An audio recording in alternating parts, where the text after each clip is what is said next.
we understand that the way that you win is that you have super good collaboration between very complex problems that all have to come together to make this work.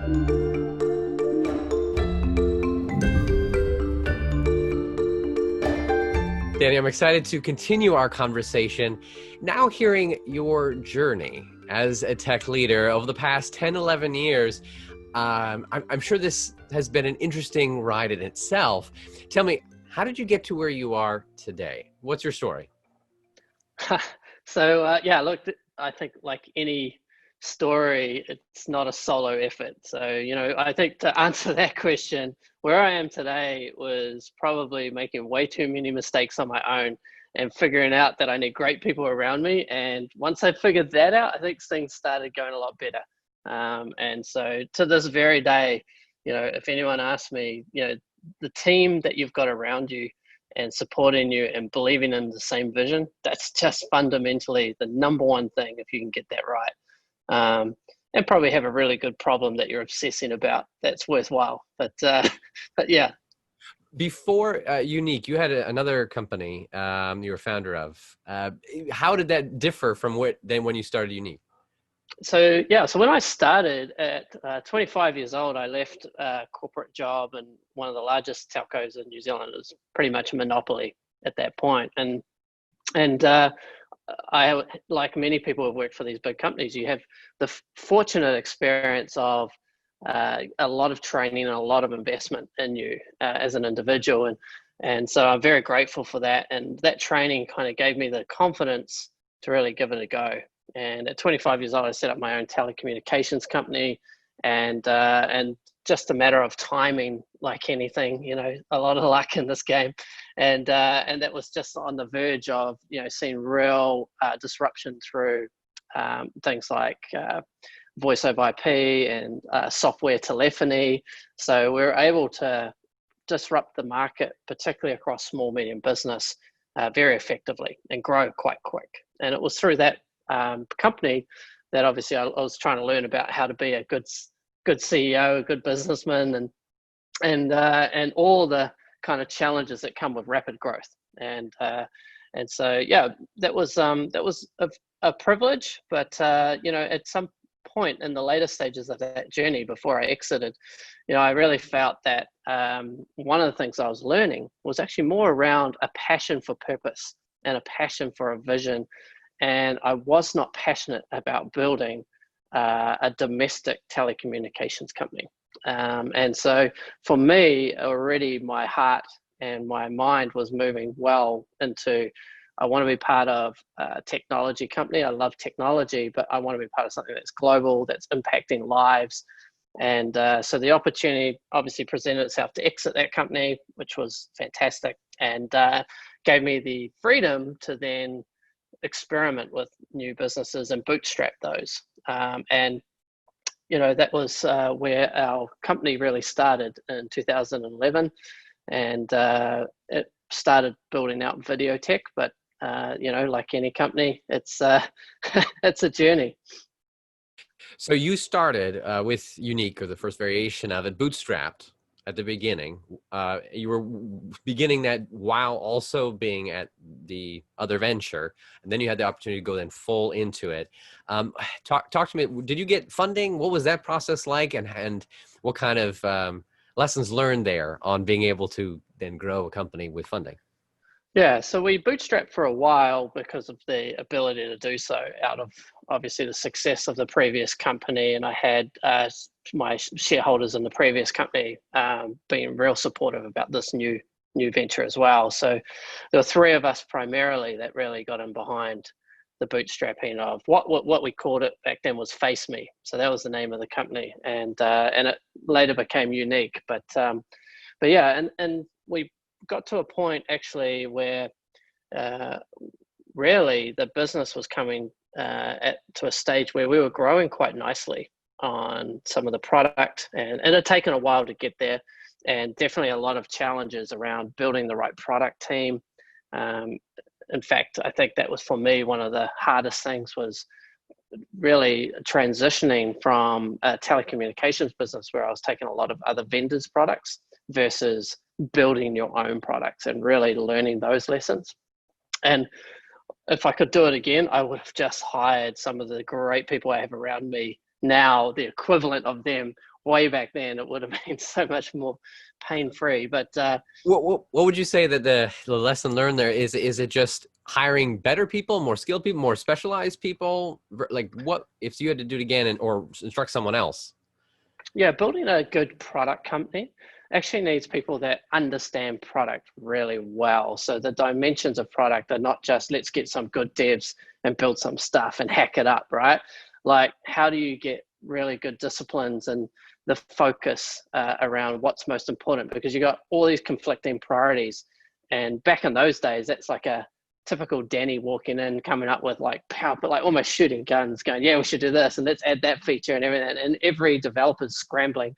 Meanwhile, we're also hiring developers that might not even be fit for purpose, because who's really got the skill set to assess and things like that. So interesting time. So having a good product team means someone that knows how to keep things streamlined and focused, and you're not just all over the place trying this, add this. Asking the right questions too, right? Like really thinking about, what is the right product strategy, and, effectively saying, here's your trade-offs. If you want to do this, this is what we're going to trade off. Now, tell me, do you still want to do it, right? And those are good product people to have around you. And back then, those are good lessons to kind of learn, but they take time when you don't learn them through others. I have this saying, you either pay for experience or you pay for experience. And so I just paid for some experience. I like that phrase. So talk to me then about the growth of the company, getting the first few clients and customers on board. What were some of the tactics that worked for that at beginning stages that you would recommend others? So with this company, we've definitely focused around enterprise market initially. And the reason being is the R&D and the technology is quite complex, and the way that we would, mitigate some of the gaps in product was around people services. And when you start doing that, you start increasing the price. When you increase the price, you start qualifying your market segment, right? And that's effectively kind of how we started. And we had really good growth rate. We were over 200% growth rate with the Face Me company when we kind of kicked that off into what we would say market ready product. And we did the same with digital humans too. So when we pivoted the business away from video in 2015, as we started to move that more into digital humans, same focus, right? It's like, wow, there's a lot to digital humans we don't know. Let's work with some big companies who've got big budgets, and we can put some team around it and discover and learn together. Knowing that our vision and our future was always going to be more aligned to where we are today. But that's how we went about it. Would you recommend that strategy of, as you're developing something that's fairly high R&D, going after the enterprise so that you're kind of building it as you go, or with the services there, versus building one thing and then trying to mass market it? Yeah, it's hard to know. I think the way that I did that strategy was also because of the capital requirements for the business. Because I was bootstrapping, it put a lot more bias on me to slow the burn through sales, right? So I was looking for early sales, and you could argue that you could find, scalable product market fit quicker if you just raised a whole lot of capital, got a whole product team just focused on doing it through a product led strategy versus a sales led. And I'm pretty sure that debate's always up in the air across many founders, and we've seen success happen both ways. In our journey, I'm grateful because what it established was a really good traction and understanding of our customers as we went to investors. So that definitely helped from that point of view. But I can't categorically say that this way was the best.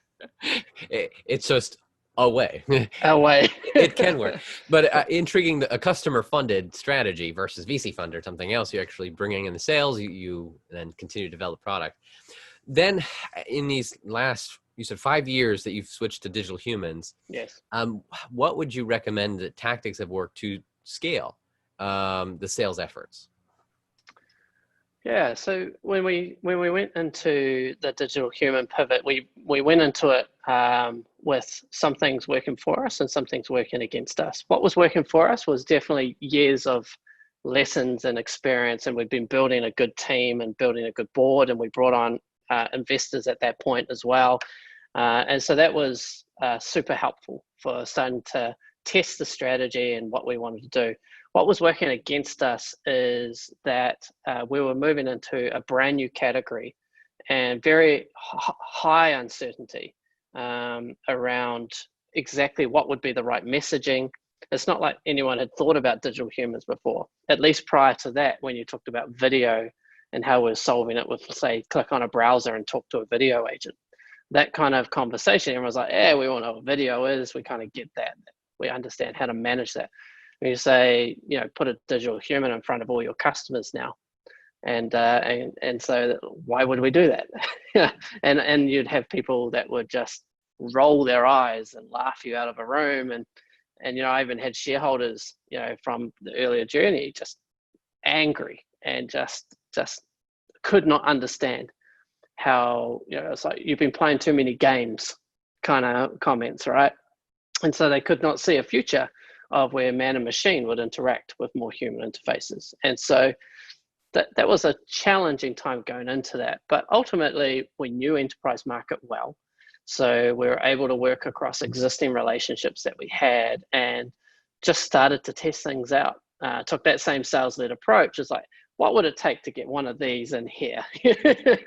and so these customers, with good relationships, they would entertain those kind of questions. But as they kind of got deeper into thinking about how this connects to the problem statement, they really were getting more excited about then validating, is this a good innovative play for us? We think it is. And before you knew it, in 2016, 2017, we start having customers.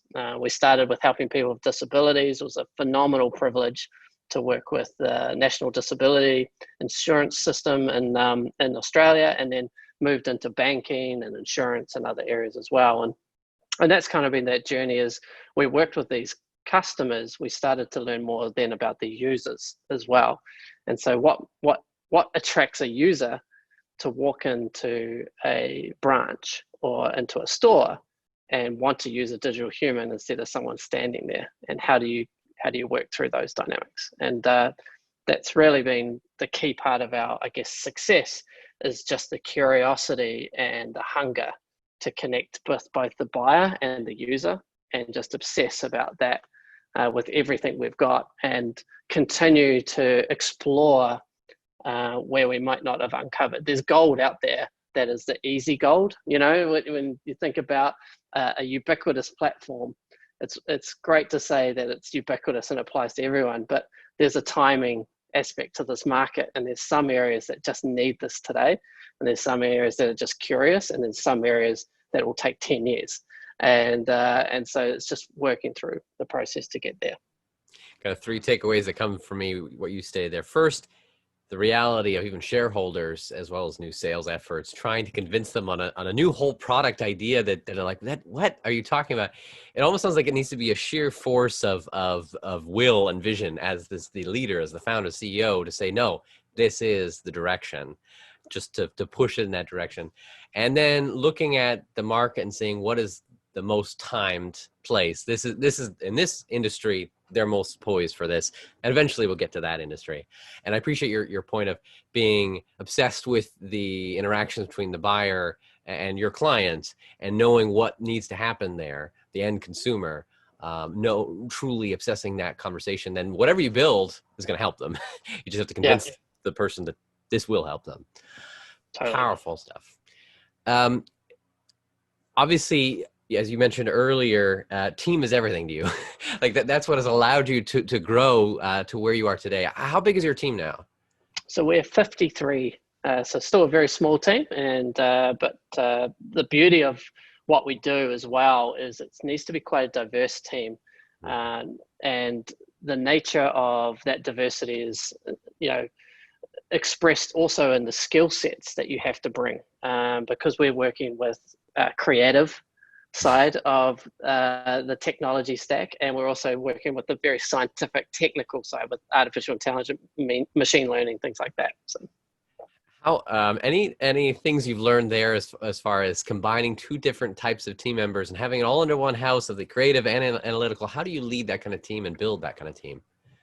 Well, I have to give credit to our chief operating officer more than myself. I think what I do is I set a pretty strong mandate that if we're going to win this game, we're not going to be the largest funded or the largest team. There's going to be big players with big money and things like that, but we understand that the way that you win is that you have super good collaboration between very complex problems that all have to come together to make this work. And so that's really the mandated vision. And then our chief operating officer, his name is Bradley Scott, and he was just phenomenal at getting across, I guess, that vision and turning that into a very smart functioning team with the right approach to hiring the right product people, the product managers that are obviously working as part of those various teams. And then also, how do we interconnect that now with marketing, sales, and customer success? So we're feeding in as much information back into those product teams as possible to help make good decisions. How long have you had Bradley as part of the team, from the very beginning, or? No, that would have been nice, but that would have, if he's going to watch this, he'll laugh. But yeah, that would have saved me a lot of pain. But yeah. How did So you find him? Like, how do you find someone? You said that's a critical piece to then manage yeah, to bring it together. How do you find someone with like that skill? I think that one's credit to my board, and at that, as I said, when we kind of went into the digital human stage, we started bringing together a fantastic board. We're getting the new investors in, and when we brought those people in, they made a huge difference to being able to connect to their network of people that just knew how to take our challenges and consume them as like easy peasy for them, right? They love it, whereas I would just struggle forever in it. So once that came together, my conviction around team just got stronger and stronger. And so then all of a sudden, my new role was just going out and finding the best people at what they do in all areas of this company. So whether it be artistry, animation, whether it be leaders, executives, I just went after. I was just looking at the best companies I knew that were doing it the best and trying to figure out who those best people were. Brilliant. Looking forward from here, in our interesting world that we're in, especially in this COVID world, what kind of challenge do you see when it comes to communication, both internally as well as externally with your clients and customers? What kind of challenge do you see going forward? With communication? Mm. So I think internally communication has probably been more challenged in recent times because we didn't have the ability to bring people together in the same cadence that we could before. We're quite a distributed company, and that's worked in our favor in some regards as well because we already were distributed, so we had a lot of process and systems with that. One of the things that we continue to focus on is how do you continue to build culture. I think communications is a key part for internally, but it's that culture that really keeps people passionate about the vision and aware of what's happening across the different teams, and also I guess the fun part about what we do. The reality is that we spend so much time at work. Like, it's got to be a place that we love to spend the majority of our time. And so how do we bring fun when everyone's at home and you've got maybe the dog and the kids and everything's coming together? So how do we still keep you excited about what you're part of, the team you're part of? And so so we haven't quite mastered everything, but we've started our own Uneeq TV, which is an internal TV channel, and it's just bringing stories and other things into it. And I try to be funny and probably fail most of the time, but and then I guess with customers, one of the interesting things for us is actually just getting a lot better at plugging into relevance for our customers. So when I think about relevance, it's like, what are they doing at this time, whether they're using our product, whether they've been looking at our website, and just starting to think about what are the key things that is helpful that we know that's going on that could be really helpful for them. And so when COVID hit, we saw a lot of our customers, a lot of their usage dropped. Some of them were retailers that relied 99% on people coming into their stores, and they had digital humans there to welcome them, and no one can go into the stores because of lockdown and all things like that. And so what's super relevant for them? What are the things that we can really get them behind and help? And so we came up with initiatives that would give them way more, reach. So we came up with, like, if you're doing kiosks, let's extend that into your mobile e-commerce app and help accelerate that, because people used to love talking to your people in store. Let's replicate that on a mobile app. And so we'd put communications out around that. Or some of our clients were even just thinking about the fact that they're large banks, they service a massive population. And so they felt like they had a responsibility to do something. So what could they do? And so we talked to them about, well, COVID advice has been dealt with by the health organizations, but what about financial hardship advice? What are these things? And so, because we got a lot of banking clients and others, we did a whole lot of comms around, hey, here's some really quick ways to build a financial hardship content system behind a digital human, so people could start talking to that character about, hey, what if I can't pay my mortgage in the next couple of months? What kind of options do I have? And so those engines that are now in place are getting quite sophisticated. So we're actually getting data driving a whole lot of campaigns that will just run automatically, which I think's coming together quite nicely.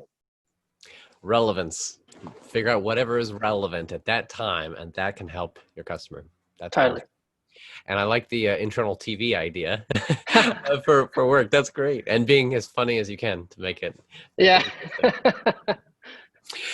So last two questions for you. What kind of books, audiobooks, podcasts have you read, listened to, and would recommend?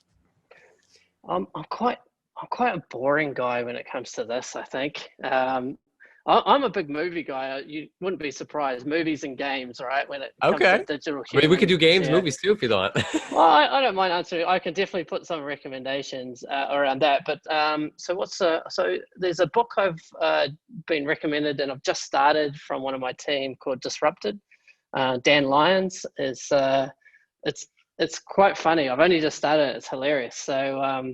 So I'm loving that. I'm going to finish that pretty quick, I think. So that's one current one. Look, I guess my Bible, and many, I guess, startup CEOs' Bible, is The Hard Thing About Hard Things, Ben Horowitz. I love that book. It's just so good. In fact, I really felt the other day like I need to read it again. So I think this will be third or fourth time running on reading through that. But that's a fantastic book. Podcast-wise, again, I'm quite boring. I listened to the SESTA podcast, was the A16Z podcast. So yeah, I don't do too much. I spend a lot more time. I love movies and gaming too. So all right. So what's your top, like, couple movies and top couple games? Oh man, top couple of games. I don't have to be a favorite, just the ones that pop in your mind. I won't, because I know it's hard to pick among them all. Well, I'm into diversity of games. So I like the sports genre. Love the FIFA series. When it comes to just wanting to chill out with friends, love playing Forza Horizons. Is just a great game. Just and enjoy racing, and then probably competitive side, I think Call of Duty Modern Warfare and Warzone. Definitely a good stress relief on that. So yeah, that's much easier actually to do than movies. It's just a lot of stuff now coming through. Mm-hmm. One of my favorites, and it's not because Russell Crowe was is a Kiwi living in Australia kind of deal, but Gladiator has got to be one of the best Ridley Scott movies of all time, and I'd put that up there. Absolutely, I love it. All right, last question for you. What kind of technology innovations do you predict we'll see in the near term and long term? So the next year or so, and year two, and then 5-10 years. Well, I think near term, I think we are going to see the virtual reality and augmented reality era properly come in. I just think the digital transformation focus now across so many enterprise and business are going to accelerate their ability to benefit from immersive interface. I think the nature that you can't get an Oculus Quest because they're always getting sold out is also an indication that these are getting into a lot of households now. So that combination is definitely coming together. So I see that being a key part of maybe the way that society is going to probably change a lot in these interactions. And so with that, the content will then change as well. So I think more immersive movies and entertainment, I think that you'll also see, as I said, the commerce experiences move into that. The other things I think in the short term, I think ultimately in the short term, you'll still have a majority, like you have a majority of customer service today, which is still done by humans. So whether it be in call center or in physical stores, and a lot of businesses have really struggled because they haven't been digital ready. Like digital's not a first class citizen. So I think that one of the biggest shifts in the next 5 years will just be seeing everyone kind of wake up to the fact that it's like digital or bust. That's pretty much it, right? And so that one I think is going to be pretty clearly evident. We're seeing that already, and it's just going to keep going. Verticals that I think we'll notice it the most will definitely be healthcare. Like healthcare has constrained themselves from going down that path because of compliance and other issues, and they're basically lifting that off, and we're seeing like telehealth and other things start to come, but that's just the beginning. Like the systems in itself will change because telehealth doesn't necessarily work for every doctor because of the way that they earn their money. And so all these things are going to shift in the background in the next 5 years to make that work. I think longer term, I really do believe that we are going to see a considerable shift in the way that AI becomes probably from what we see AI doing best today is a lot in the back end systems. And so, we're all using AI, it's just a big broad term. What I think will shift in the next 10 years is it will be evident in every part of our life through front-end interaction. I think conversational AI in the next 10 years, we will have assistants that will represent brands and ourselves in the next 10 years that will be there to support a range of activities that ideally support us with not just convenience, but I think there will be additional challenges that we're facing. And I can see there's high potential in the way that we deal with things like mental health. I think the way that we're dealing with education and even education equality, I think there's the ability that we will see an increase in the way that societies have access to better quality of life through this type of technology. And so that's at least the hope I have as well. But that's my prediction, 10 years.